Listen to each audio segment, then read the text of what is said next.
and we're back for homework 10, questions 1 through 4 in the multiplexer section. So this will be the first time that I do it sideways because I have not been doing it that way, even though I should have been. So hopefully you can see the rest of the other videos, but this one should be a little bit easier to watch on YouTube. So let's start with the first problem. So it says, you can make an inverter out of a 2-to-1 mux. A mux is just a multiplexer, by connecting the input to be inverted to the mux select input, connecting the mux data 0 to the logical 1, and connecting a mux data 1 to a logical 0. So let's talk about what a mux is really quick and what that is talking about. So a mux, let me get my pen going really quick. I don't want green. So a mux is, all a mux is a way to select things. Mux, sorry, with an X. So if you have, a mux is drawn like this. If you have two inputs, A and B, and then you have this thing down here called the selector, if the selector is a 0, this will be a 0 and a 1. If the selector is a 0, then A pops out. But if the selector is a 1, then B pops out. And kind of the way that you can imagine that is there would be like a little switch in here that points to 0, or it points to 1, depending on what this input is. So if this input is a 1, then it points to 1, and if it's a 0, it points to 0. And there are other types of muxes. This is what we call a 2-to-1 mux. You could also have a 4-to-1 mux, which you'll have to use in the next couple problems. But a 4-to-1 mux is the same principle, except for now you have 4 inputs, so we'll call those A, B, C, and D, and you have 2 selectors. And so on these 2 selectors, you could have 0, 0, or you could have 0, 1, 1, 0, or 1, 1, kind of like a truth table. And so these all correspond to these guys, which in binary this is just 1, 2, 3, and 4. But I'm going to remove that because I need the space. So if the selectors are 0, 0, then the output is connected to A. But if we switch that to 1, 1, then the output would then be connected to not A, but then to D. So hopefully that gives you an idea of how a mux works. And in this question, it says you can make an inverter by doing some certain things. So we're going to do those things. It says to make an inverter, you need to connect the input to be inverted to the mux select input. So what we'll do is we will draw, so an inverter is just a NOT gate. So all we'll do is we will draw our 2-to-1 mux, and we want to invert something, and so let's put that on the selector. So we're going to invert A, and it says to create it, we're going to connect the input to be inverted to the mux select input. And then it says we must put a 0, or sorry, on data 0 we must put a logical 1. And what that means is this is going to be 0 and 1, so we will connect a 1 to here and a 0 to there. So that means when A is a 0, then it will select this row and we'll get a 1 out. So we put in a 0, we got a 1 out. But if A is a 1, then we'll select this one and we'll get a 0 out. So we put in a 0, we get a 1, we put in a 1, and we get a 0. And we made an inverter. Cool. So now it says show that a 2-to-1 mux is functionally complete by showing it can be used to make A and B, and A or B. So we're just making something functionally complete, and if you remember from the last homework assignment, to prove something functionally complete, we have to make a NOT, an and an OR gate. So now all we have left to do, we already did the NOT, they showed us how to do that, we have to make an and an OR. So And then it gives us a hint. It says, try connecting A to the mux select input and connecting the two data inputs to different combinations of B, B naught, 0, and 1. So we'll start with the AND gate over here. So we'll draw our 2 to 1 mux, and we put in our 0 and our 1, and we connect an A to the selector, just like it says to do in the hint. And then it says, now connect the two data inputs to different combinations of B, B naught, 0, and 1. So for that, what we'll notice is we did the same thing over here on the not, and we connected to 0, 1, but now we have options. So we're going to put something in that box and something in that box, and the things that we could possibly put in there are B, not B, which some people write, oops, sorry, not an A. You can also write that as B prime. Those are the same thing. And as well, you could also put a 0 or a 1. So you could try something like putting in a B here and a 0 there, and then see what happens. See what happens when you plug in things. If you plug in a 0 for A and a 1 for B, well, because it's an AND gate, you should get a 0 out. And so what you need to do is go through these and try all the possible inputs, try all the possible combinations of these two boxes with these choices, and then plug in options of 0 and 1 for A and B, and see if you get the right outputs. If you get the wrong outputs, that means you need to change your selection for these in the green box. But if you get the right outputs, then you made an AND gate. So I hope that makes sense for you all. Let's move on to the second one. So question 2 is really not super bad. It just says, draw a circuit that uses 3 2 to 1 muxes to make a 4 to 1 mux. So we'll come down here. Let's give ourselves a little more room. So this is question 2. So we know that a 4 to 1 mux looks like this. And I kind of drew this out for you guys up here in this problem. So a 4 to 1 mux has 4 inputs and 1 output, as well as it has 2 selectors. We can call that S0 and S1, and we can call this data 0, data 1, data 2, and data 3, and these correspond to 0, 0, 0, 1, 1, 0, 1, 1. So we need to make one of these using 3 2 to 1 muxes.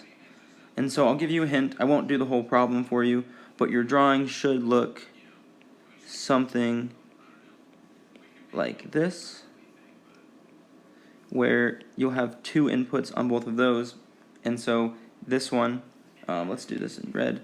Data 0 could be this one, and then data 1 could be this one, data 2 and data 3.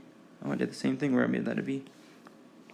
Data 3, and these ones will be 0, 1, 0, 1, 0, 1, and then these will have different selectors, and so you need to put the selectors in the right spot. So you need to put S0 and S1 in the right spots and order this column in the right way for how you set up the selectors to make it function like a 4 to 1 mux.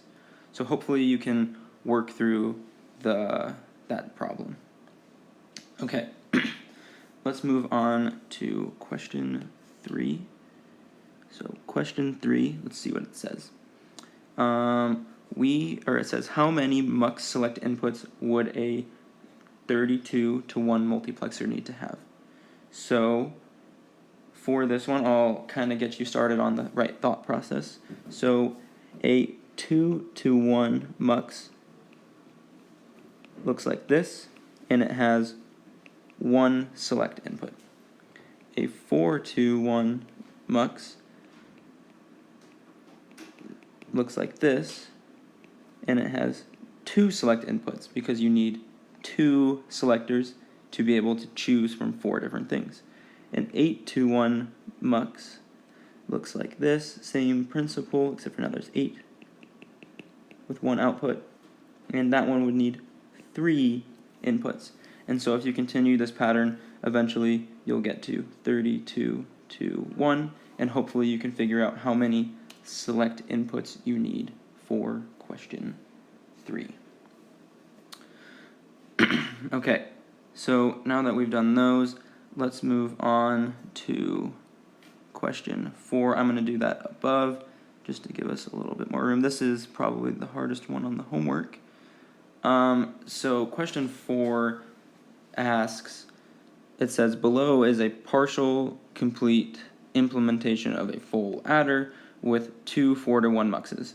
And so you can see the 2 4-to-1 muxes are connected to, their outputs are Cout and S, and it says complete the circuit diagram by connecting the data inputs of the 2 muxes to different combinations of Cn, Cn naught, 0, and 1, so that the muxes correctly compute Cout and S. So in order to do this problem, the first thing you need to understand is how a full adder works and what a full adder is. So I'm going to draw a full adder down here, and I'll just put FA inside of the box.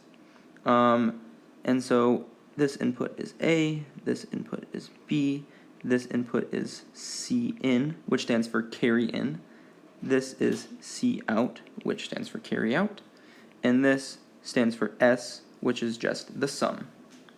So a full adder is what you use to add binary numbers. So if you have something that looks like this, if you have 0 and 0, you would add them together and it would equal 0. But if we change one of those to a 1, then 0 plus 1 would equal 1. And then let's change this one to a 1. Oops, sorry. This one will become a 1, which will then make the output 0. And we will carry the 1. So 1 plus 1 is equal to 0, and you carry a 1. Similar to like 5 plus 5 is equal to 0, and we carry a 1. 1 plus 1 would equal 0, and we'd carry the 1. But, so what we're going to do is I'm going to do a quick example of just some addition. So if we do, let's add 1, 0, 1, 1, and 0, 1, 1, 1. So if we add those together, we get 1 plus 1 is 0, and we carry a 1. And then we get 1 plus 1 plus 1 will equal 1, and we'll carry a 1. And then we get 1 plus 0 plus 1 will equal a 1. Oh, sorry, that will equal a 0 with a 1 carry. And then a 1 plus 1 will equal a 0 and carry a 1. And depending on how you're doing the problem, sometimes you can sign extend these by adding zeros and get a 1 there, and sometimes you'll just truncate this whole column, depending on what the problem is asking for. So what we're doing over here in the full adder is we have these different rows. So we can call this A and B, and then there's this little tiny row up top called the carry in row. And what we'll notice is that there were a couple of carries in our problem. And so if we do some addition in our full adder, if we do, let's say A is a 0, and B is a 1, and Cin is a 0, that's the same thing as adding 0 and 1 with a 0 carry up top, which would equal a 1. And so our sum would be a 1, and we'll notice that that doesn't carry, so our carry out would be a 0. So let's do a different example. So let me erase some of this. I'll do this in blue. We'll do 1 plus 1 plus 1. So on 1 plus 1 plus 1, we did that one earlier over here. We noticed that our sum was a 1, and our carry was also a 1. And that's because these two 1s combine to make this one, and this one will leave us with that one. So depending on what our inputs are, we get different outputs. So hopefully that gives you some insight on how the full adder works. I'm not going to erase the full adder, but I am going to clear some space, and I'm going to remove this math over here, and I'm going to draw our logic gate circuit with our 2 muxes. So let me get that drawn really quick. If you want to fast forward till after the drawing, you're more than welcome.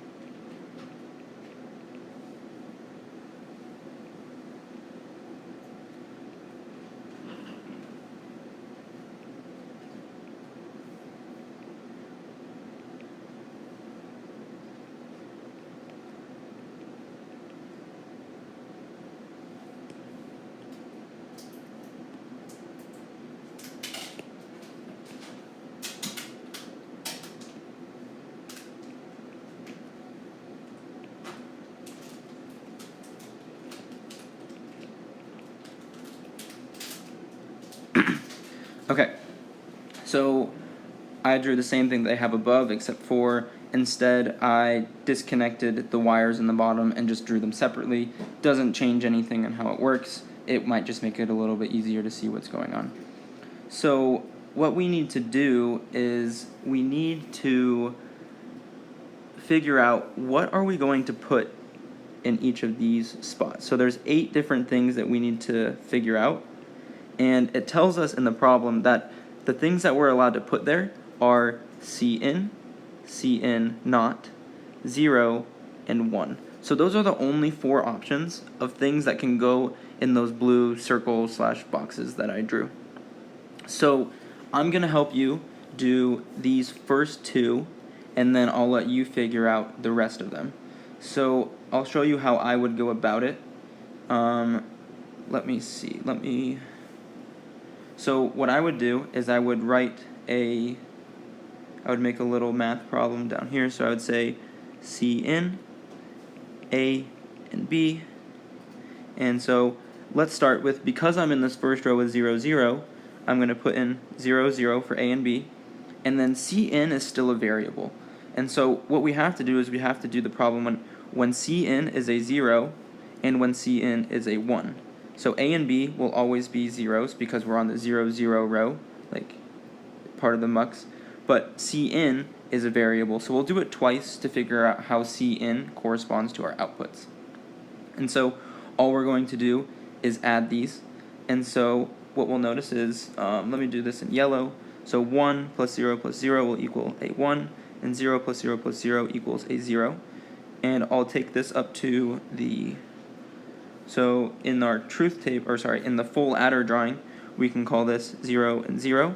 And then let's do 0 in green and 1 in blue. So our outputs for these, I forgot to mention, also both of these have 0 carry outs. So for both of these, when Cin is a 1, our sum was a 1 and our carry out was a 0. And when Cin was a 0, our sum was a 0 and our carry out was a 0.